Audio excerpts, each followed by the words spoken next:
Namaste, beautiful souls. Welcome to the sacred journey of Call Mantra. Embrace divine grace.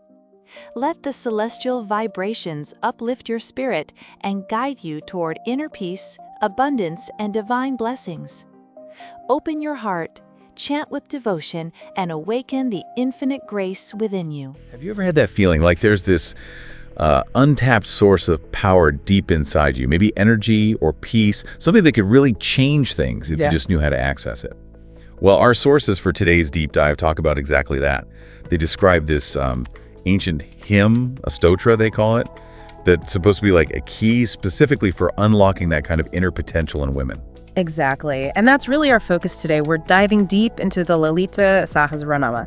Now, that's the collection of 1,000 names of the Devi Lalita Tripurasundari.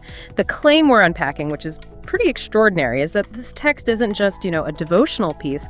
The commentaries actually suggest it's a kind of shortcut to tapping into real transformative inner power. A shortcut. Yeah, and the ancient wisdom we looked at is quite specific about why. They consider the Sahasranama to be like the heart of the Devas, basically, the concentrated essence of all divine feminine energy. And get this, every single one of those 1,000 names is said to hold a seed mantra, a power, a secret, something that directly works on the mind, the body, and the spirit of the woman engaging with it. It's meant to recalibrate things. Okay, shortcut is a strong word, especially when we're talking 1,000 names. That sounds like, well, a lot of work, not exactly quick.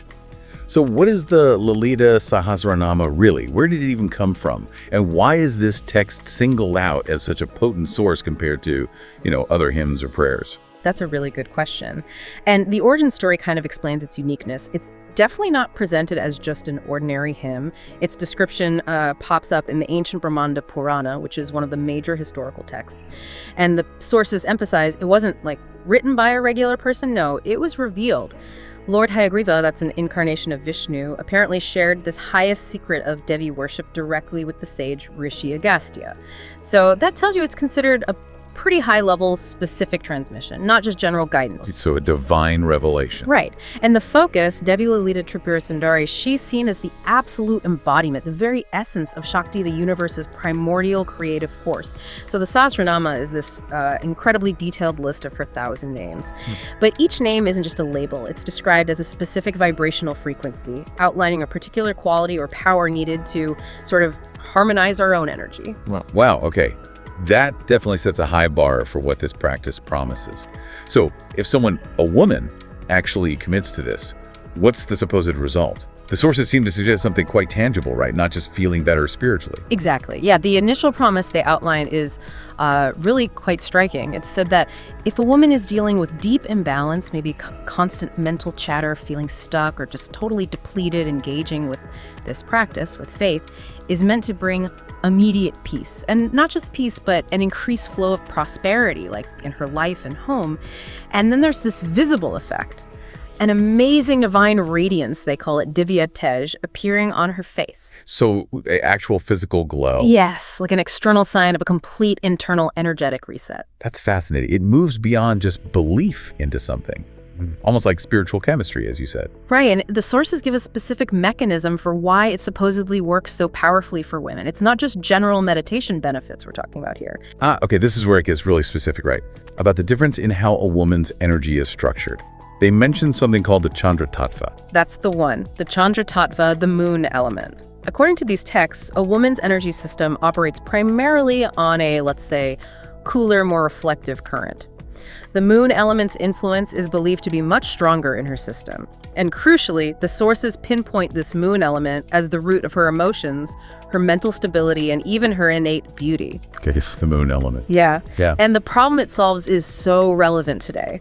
When that Chandra Tattva gets unbalanced, which, let's face it, happens easily with stress, juggling everything, emotional hits, she experiences restlessness, instability, anxiety, and, significantly, a visible fading of that facial radiance, her aura. The commentaries basically link this imbalance to the kind of burnout and overwhelm many experience now. Right, so if the Chandra Tattva is like the engine for her emotional and mental state, then the Sahasranama acts like a tuning tool. You mentioned 1,000 names sounds like work, but maybe it's a shortcut because the structure of those names is super efficient at harmonizing this specific energy. Precisely. That's the argument. Chanting the names, even without fully grasping all the deep meanings, acts as a powerful vibrational tuner. It effectively balances that Chandra Tattva and the immediate effect. The mind calms down, that endless loop of worry supposedly stops, and that inner glow, the abha, automatically comes back. We're talking an energetic recalibration that's apparently so profound, it shows up as visible peace and, well, attractiveness. Okay, so let's assume this balances the core engine, the Chandra Tattva. How does that shift actually change her personality, how she interacts with the world? Is there another layer of activation? Yes, definitely. We move from that foundational energy element to the energy centers themselves, the chakras. The source material is quite explicit that the actual sound, the vibration, the nada of the Devi's names activates specific dormant chakras. Ah, the chakras. Which ones specifically? They highlight two main ones, really central to this idea of feminine power. First, the Hridaya chakra, the heart center. And this isn't just about romantic love, it's the source of deep compassion, selfless affection, and this is important, genuine self-confidence. Activating this is said to make her nature even softer, more attractive, and radiant, or Tejasvi. So, influence through love and confidence, not force. Exactly. It's about that inner strength radiating outwards. Okay, and the second center? You said it takes things even higher. Absolutely. The second is the Sahasrara chakra, the crown center. Think of this as like upgrading the mind's operating system. When this gets activated through the practice, the claim is the practitioner is filled with divine insight and deep understanding. So the confusion and self-doubt that come with imbalance, they're supposedly replaced by intuitive wisdom, clarity about life. Wow. So combine the open heart center, the Hridaya, with a clear crown center, the Sahasrara. That paints a powerful picture of self-mastery. It makes sense why those ancient teachers said this stotra is essential for a woman, like light for the sun.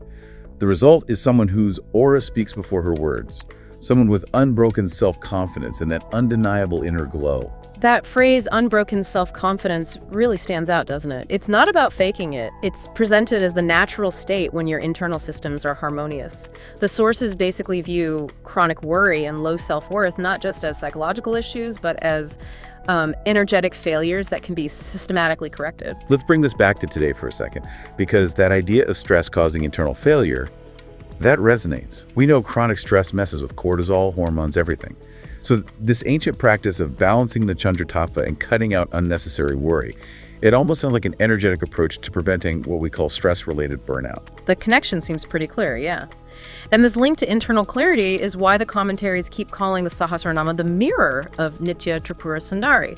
Like a normal mirror shows your outside, but this practice is meant to show your true internal face, your divine potential, by removing the curtains of the mind. Okay, curtains of the mind. What are those curtains made of? Good question. The texts are specific. The main ones are delusion, moha, crippling self-doubt, and those deep-seated fears that just build up over the years, blocking clear decisions. The idea is chanting the names helps these obstacles just melt away, allowing her to see herself clearly and tap into her real strength. And when that clarity happens, the sources talk about this magnetic effect. How does getting rid of doubt and fear actually make someone, magnetic to others in the real world? It's about what you radiate. When the practice is done consistently, with faith, her aura, now balanced and glowing with that abha, becomes like a magnet. She attracts people not by trying hard or focusing on external appearances, but just by the inner energy and deep peace she gives off. People are naturally drawn to that kind of stability and authentic confidence. Right, so it changes how she interacts with everyone. Exactly. She doesn't need to strive for respect. Her inner alignment kind of commands it naturally. And this ties into the bigger picture the sources paint. This hymn connects a woman back to her original power. And according to them, that power isn't just for managing the home, it's for advancing society, culture, spirituality, the ultimate outcome. They say regular faithful practice can turn her into a living form of the Devi. So wrapping this up, what does this all mean for you listening, taking this ancient wisdom into today? The core message seems to be that this isn't random, it's a system. Adopting the Lalita Sahasranama daily is proposed as a method to transform vital systems that Chandra Tattva, the chakras filling your mind, body, and energy with a new kind of power, a radiance that comes purely from within. Yeah, the key takeaway isn't about a quick fix. The real secret, hinted at in the material, is that this isn't just a long list of names to recite. It's a defined path. A path designed to systematically take apart the illusions of inadequacy and doubt, and ultimately introduce a woman to her true identity, her inherent divinity. It's framed as perhaps the most profound tool for self-discovery available. that journey from doubt to divinity, it's definitely compelling. And interestingly, the sources sort of hint that within those 1,000 names, some are like supercharged, specific names, single vibrational seeds that are particularly potent for directly influencing the Chandra Tattva, or maybe bypassing years of effort to open the Hridaya chakra, or generating that magnetic aura we talked about. Which names are they? Well, finding that out. That seems to be the next layer of the secret, something left for you to perhaps explore on your own. Struggling with health, financial worries, wealth, relationships, or career? Don't let these challenges hold you back.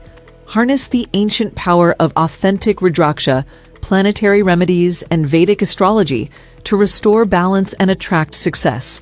But act fast. These sacred remedies are in limited stock. Visit callmantra.com today to transform your life. If this resonated with you, join our spiritual journey. Your support keeps us growing. We'd love to hear your thoughts. So like, comment, share with friends, and don't forget to subscribe. Thank you for watching, and we'll see you in the next one.